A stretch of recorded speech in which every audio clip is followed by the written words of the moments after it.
Hi everybody, Dr. Sanderson here. Welcome to Module 4 of our course where we're going to be talking about digital identity.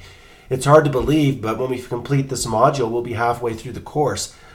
And so time's going by very quickly, but I really want to just commend you all for the work that you're doing. I'm really enjoying our discussions on technology, and I'm really looking forward to your video blog posts in this module about digital identity. So what I wanted to do in this video here was just go through the rubric for the video blog post on digital identity, and then I'll put some resources up about digital identity as well in the announcements section.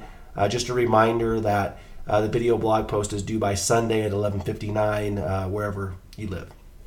So, with digital identity, I mean, one thing about technology, especially with the development of the internet and social media, is that it allows people to manipulate their identities and kind of, if you will, try out different kinds of identities. So that's not necessarily new. I mean, people maybe manipulated identity in newspaper personal ads and such.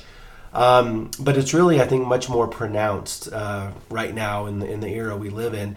For example, some of you are probably familiar with the MTV show Catfishing, which is all about people who are not what they say they are online, right? And then in addition to that, what's also interesting about the catfishing show is that they're actually stealing people's identity. So they'll go to Instagram and take somebody's profile picture and say that that's them. And so that's another kind of, subplot to the whole digital identity thing, is this, people can really do anything they want with our pictures once they have access to them. So, again, I just think this is a really fascinating topic. So, looking at the rubric, then the first thing is, how is your digital identity different from your real world self? Are they different or the same?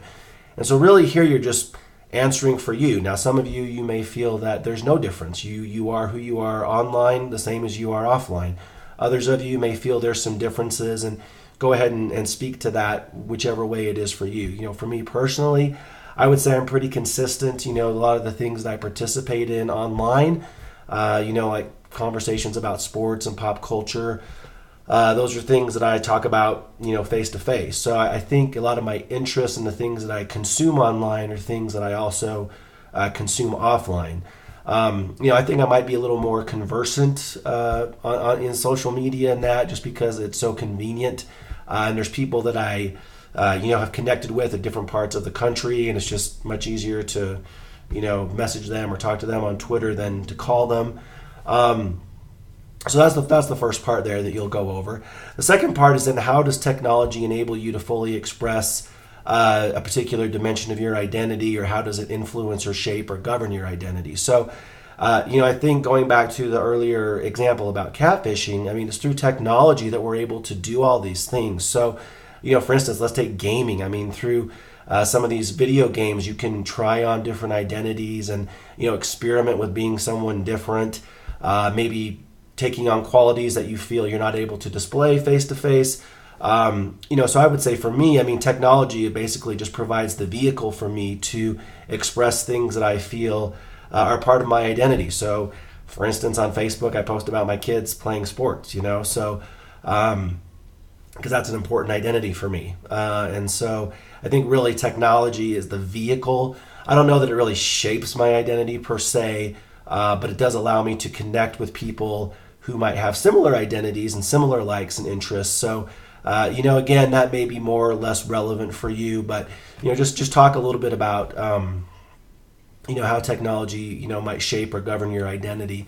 The next thing is then, how is your digital identity a product of the social and technological context in which we live? And I think that's, pretty clear. I mean, we're living in a digital era where, our as we've talked about in the course so far, we're seeing a shift away from face-to-face communication to more mediated and digital communication, which allows us to kind of, again, be selective in how we present ourselves.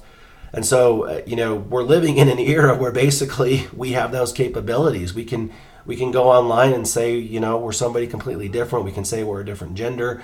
So I think that really what you want to just talk about there is how the world we live in now kind of just makes those opportunities possible.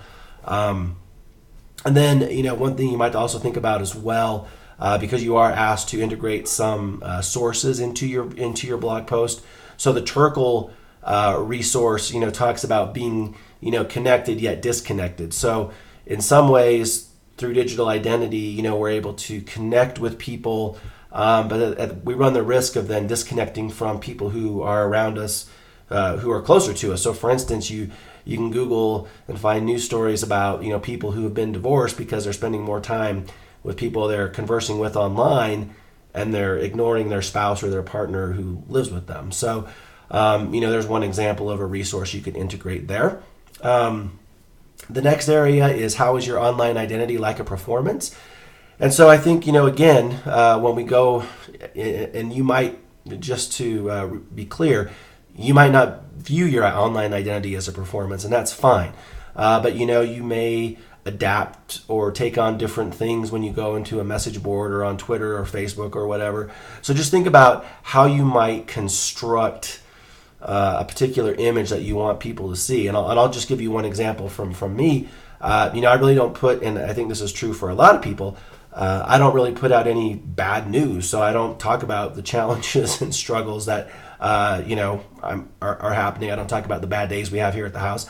So it's really easy for people to get a very, glamorous view of our lives because we're only sharing things that make us look good. So, I think that's something you can think about there as well. The next one is, how is your behavior different when you know that it's public? Another resource you might want to think about here is on the Panopticon, which is basically, when we don't know we're being watched, we tend to conform or behave in ways that are socially acceptable. And so I think, for the most part, for most people, they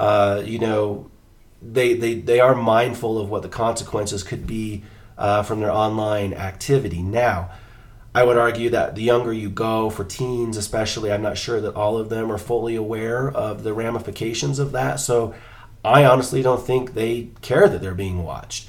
So just, again, just talk about, how you think your behavior might be different if you know that someone's, if your employer checks your Facebook, or, your employer does social media screens, how might that influence the way you use technology, for example.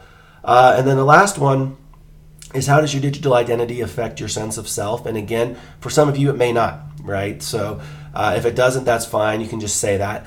For others of you, it may be something that you get some value and some satisfaction out of. So for instance, let's go back to gaming. So there's people that attain certain statuses or roles or achievements in gaming communities, and they derive some self-esteem and some self-worth from that. And so, that might be a situation that you find yourself in. You might be a part of a support group that you get a lot of, benefit from, and a lot of social support from. So, again, that may be something that applies more or less to each of you. So, and then again, you'll just need to integrate some resources. And when you do that, you can just verbally say them. That's fine. So I hope that helps you. I think this is a really fun topic. I'm really looking forward to it. And definitely, please let me know if you have any questions, and I'll talk to you soon. Thanks.